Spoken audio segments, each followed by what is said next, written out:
මේ තියෙන්නේ ඩොජ බිරියානි එක. මේ ඩොජ ස්ට්‍රීට් එකෙන් තමයි මේ ඩොජ බිරියානි දීලා තින්නේ. බලමු මේක මොන වගේද කියලා. ඉතින් පැක් එක නම් මෙහෙම තමයි තියෙන්නේ. මේක උනා රුපියල් 1299. මේකළු කියන විදිහට මේක දෙන්නෙක්ට කන්න පුළුවන්. හරිද? අපි එන්න පොඩ්ඩක් මේක අන්පැක් කරන් බලමු.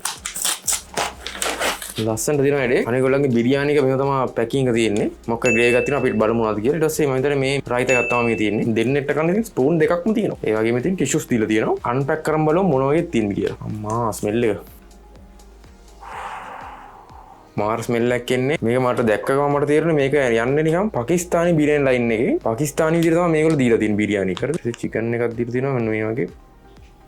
අද ක්ලෝස් අප් ලුක් එකක් ගත්තොත් තොම තමයි තියෙන්නේ. මේකේ ලුක් එක අමුතුම ලුක් එකක් තමයි තියෙන්නේ. ඉතින් ආයේ පාකිස්තානි බිරියානියක් වගේ විදිහටම තියෙනවා. මම දැන් පාකිස්තානි බිරියානියක් තමයි මේක. බාබකියු ලයින් එකේ යන චිකන් එකක් තියෙනවා. ඒ වගේම එග් එකක් දීලා තියෙනවා. බලමු නම් try කරලා. හරි අපි මේක පොඩ්ඩක් මේ පෝෂන් එකත් ඔහොම බලමු. පෝෂන් එක අතින් ගත්තොත් එහෙම මේකේ තියෙනවා ඩොජ බිරියානියේ ග්‍රෑම් 681ක් වගේ ප්‍රමාණයක් තමයි තියෙන්නේ. බලමු නම් ටේස්ට් කරලා.